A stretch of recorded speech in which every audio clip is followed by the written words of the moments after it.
ഇപ്പം രസകരമായ ഒരു വാർത്തയാണ്. ഒടുവിൽ സന്തോഷ് പണ്ഡിറ്റിന് അതും കിട്ടി. പടമിറങ്ങി 2 ആഴ്ച തികയും മുൻപേ ഒരു അവാർഡ് നൽകിയതാകട്ടെ മലയാള സിനിമയിലെ കാരണവരായ നടൻ മധു.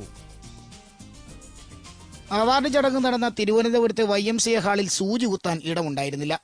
ഇവിടെയും സന്തോഷ് പണ്ഡിറ്റിന്റെ ആരാധകർ. കഥാതിരക്കഥ മുതൽ മേക്കപ്പ് വരെ ഒറ്റയ്ക്ക് ചെയ്ത് മലയാള സിനിമയിൽ സംഭവമായ സന്തോഷ് പണ്ഡിറ്റിന്റെ ചങ്കൂറ്റത്തിനാണ് അവാർഡെന്നാണ് അവാർഡിന്റെ സംഘാടകരായ ഏകലവ്യ ചാരിറ്റബിൾ ട്രസ്റ്റ് ഭാരവാഹികൾ പറഞ്ഞത്. പല പടങ്ങളും പെട്ടിയിലിരിക്കുന്ന ഈ കാലത്ത് മലയാള സിനിമയുടെ കൊക്കയിൽ വീണുപോകാതെ സന്തോഷ് രക്ഷപ്പെട്ടത് അത്ഭുതമെന്ന് സിനിമാ മന്ത്രി ഗണേഷ് കുമാർ.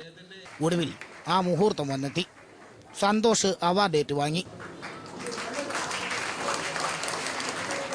3 മിനിറ്റ് മുതൽ 15 മിനിറ്റ് വരെ നീണ്ട തെറികൾ സിനിമ റിലീസായപ്പോൾ കേട്ടെന്ന് സന്തോഷ് പണ്ഡിറ്റ്.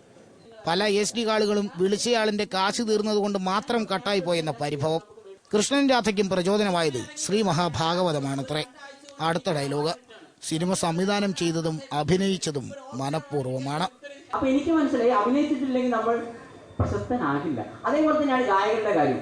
ഞാൻ ആദ്യം ചെറുതാന്ന് പറയല്ല, പക്ഷെ ഞാൻ പറഞ്ഞാൽ ഇവിടെ പ്രശസ്തിയാണ് നിങ്ങൾ ആഗ്രഹിക്കുന്നെങ്കിൽ എന്ത് സൗണ്ട് ഉണ്ടെങ്കിൽ നിങ്ങൾ പാടണം, ഒരു കഴിവില്ലെങ്കിൽ നിങ്ങൾ അഭിനയിക്കണം, എന്നാലൊക്കെ നിങ്ങൾ രക്ഷപ്പെടാൻ പറ്റും.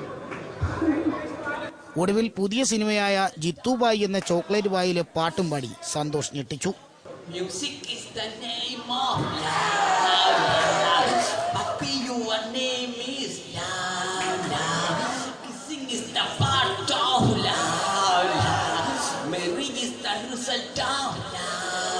You are my Jackson, Michael Jackson. You are my hero, superhero. Music is the name of love. Papi, your name is love.